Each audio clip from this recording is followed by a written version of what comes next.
Ikhlas is sincerity is sincerity.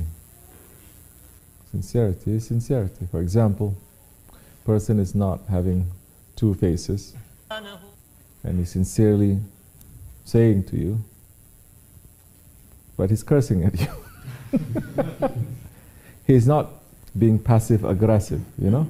Something wrong? No, nothing wrong. I'm fine. You know, like that. But something happened, they say this happened. Why you did that? That's one level of sincerity.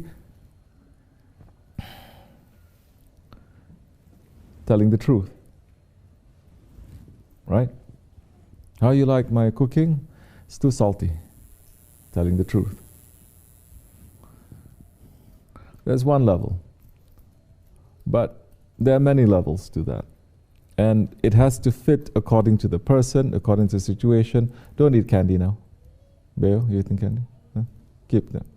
It is according to the person, according to situation, according to scenario, according to many things. Now you have to try to fix it. You have to try to balance it. How are you going to learn this? Let's just take one part of sincerity, acting honestly. How do you act honestly? Right? Where are we going to learn this? We're going to learn from our Shaykh.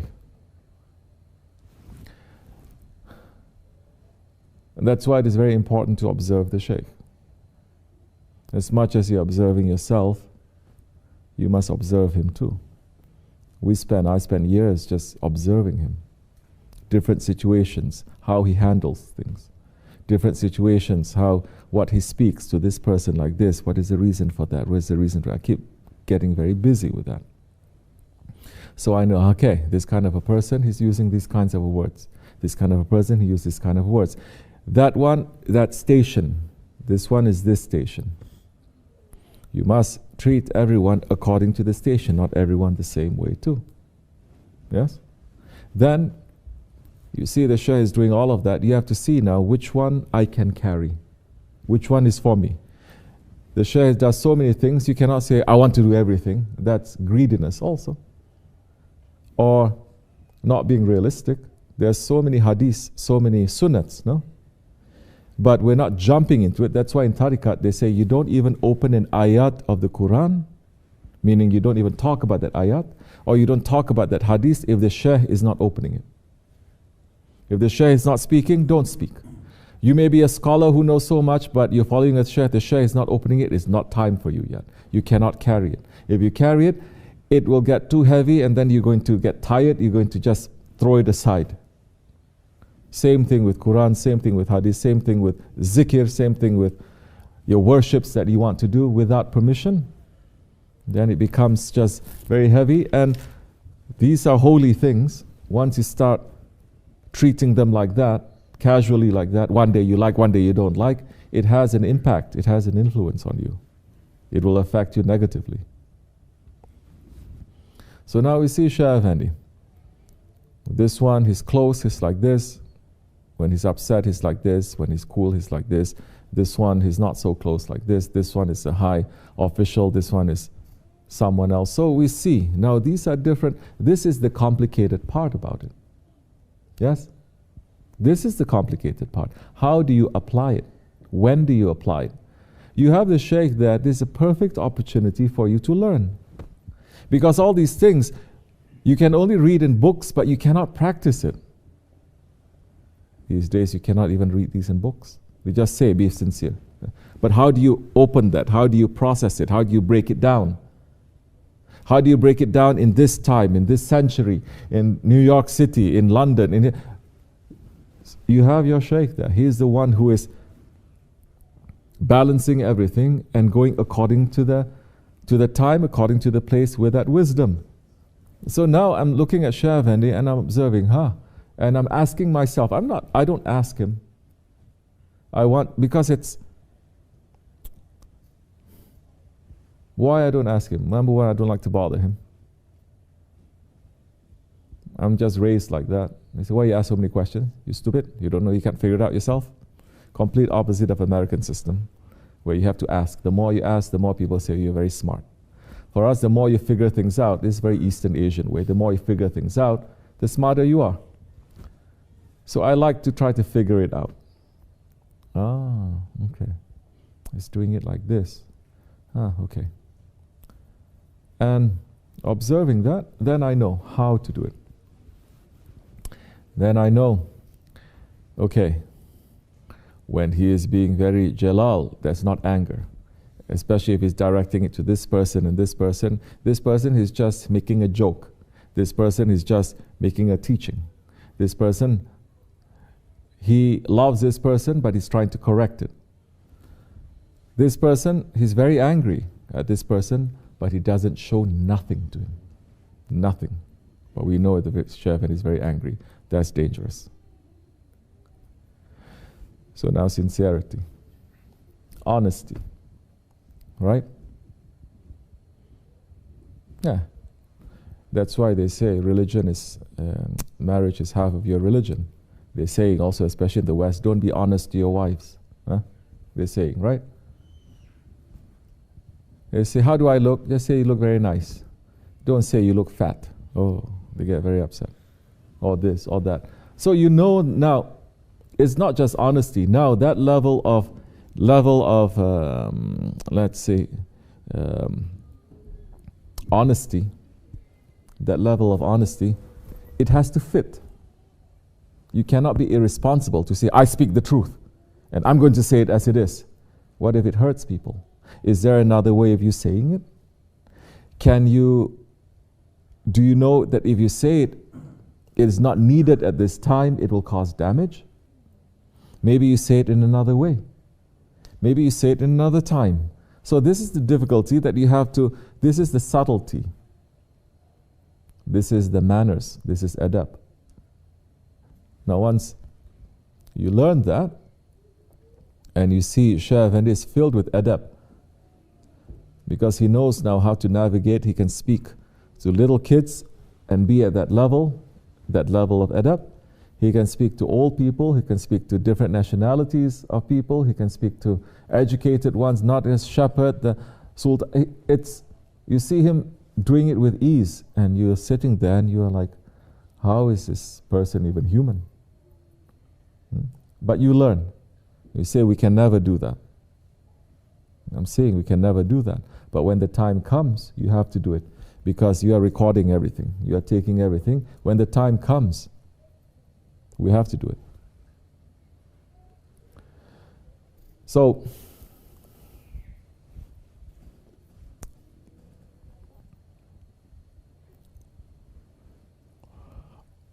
a person who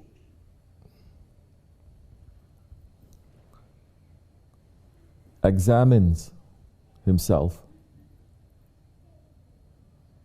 and asks himself a lot of questions. Himself, what he did, why he did it, good and bad. The person is trying to be sincere, trying to find the root cause of it. He's not taking any BS. He's not using too many words, any excuses. Once you become a bit more sincere to yourself, you will see sincerity in other people too, and when they become insincere.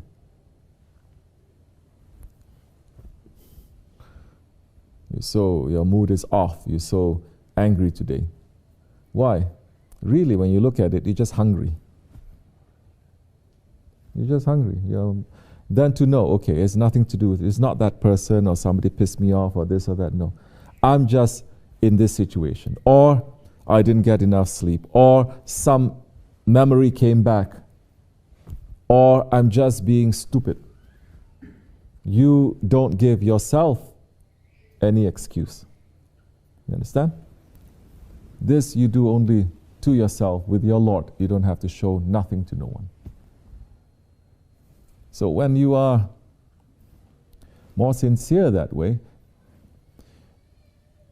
then you'll start attracting people who are also sincere. Because you naturally want to move away from people who have too much BS. They may look like the most nice people, the most kindest people, the sweetest people, but it doesn't sit well with you. because their heart is not there. They're hiding so many things.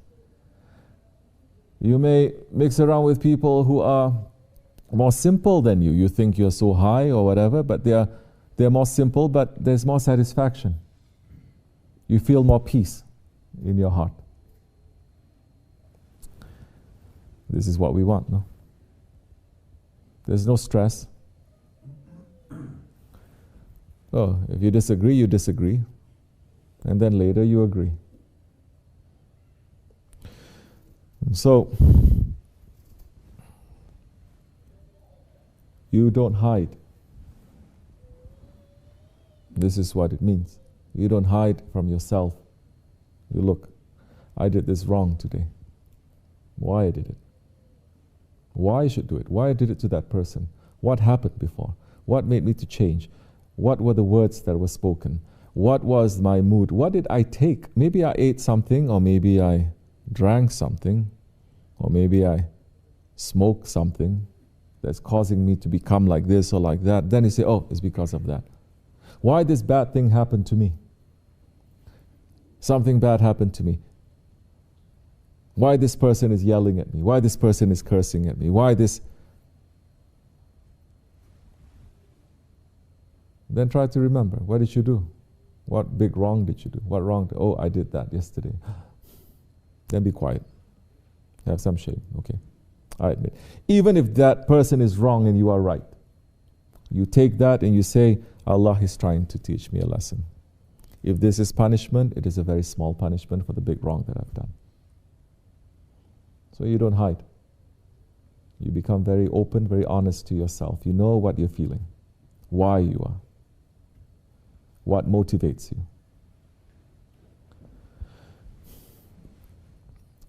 When you're busy doing this, you are not trying for sincerity. Yeah?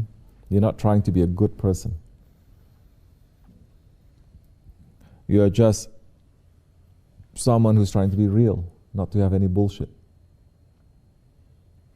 Because even if you did something and you try to cover it up, you know it is wrong, you feel uncomfortable with it. You don't need for someone to tell you you did something wrong. You feel very uncomfortable until you do something to get yourself out from that. You understand? So,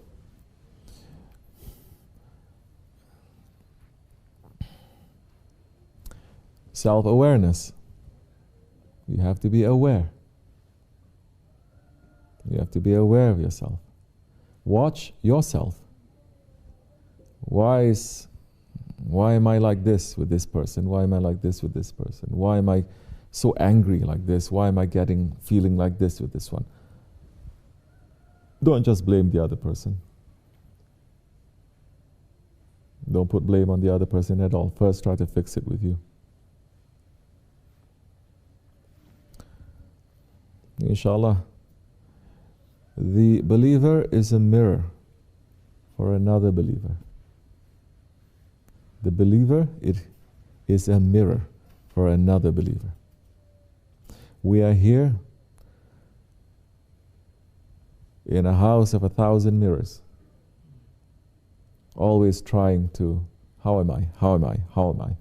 Not your hair, not your beard, not how you look, but your heart. I'm like this to this one. Why do I feel so much anger with this one? Why I like this one? Why I don't like this one? Why I hate this one? You're always checking. See, there's a mirror that you're checking. My heart is like this. Why is it like this? Why am I backbiting? Why am I talking bad against someone? Why do I have? You're checking yourself all the time. Through other people. Like what the khutbah is saying. You know all of this. How are you going to apply if it's not in a jamaat? You cannot do it. This is what is making this tariqat also very special. This tariqat is based on jamaat. Because with the sohbat, it's only in a jamaat. Then you can put that sohbat into practice in a jamaat. Okay, maybe this is too much. I cannot do it today. Maybe tomorrow, maybe next year. But still, that is the standard that you have. You cannot give excuses. Don't give excuses to say, especially, You pray for me, everything will open. It is up to you. This kind of thing makes Shaykh Effendi very upset, and I'm not happy with it. They play these word games, these Sufi word games, saying, why are you doing that? You know. Didn't I tell you not to do this? This is wrong that you did. You pray for me, I will change. You understand? These are games. And especially wrong tariqat. This is saying everything is on you now. You're adults, everything is on you. It's not on the shaykh that he's going to just change like that. If you are sincere, you're really trying, you take a step, definitely they come flying to you. But that's according to how much sincerity you have. You're fighting against it. Don't just sit back and say, well, I'm here, help me. Okay? Inshallah. Doesn't really answer your question, but I'm taking it to another route. In some ways it answers. It's okay. So, the hypocrite is not aware of himself. And he does things only to please himself. The sincere one is very aware of himself and very aware that Allah is looking at him. And is able to see through his words and his actions to his real feelings and thoughts and emotions and intentions. You understand? So, but the sincere person is not angry or upset or unhappy. He is always happy with his Lord. May Allah make us to become happy servants, inshallah. Al-Fatiha.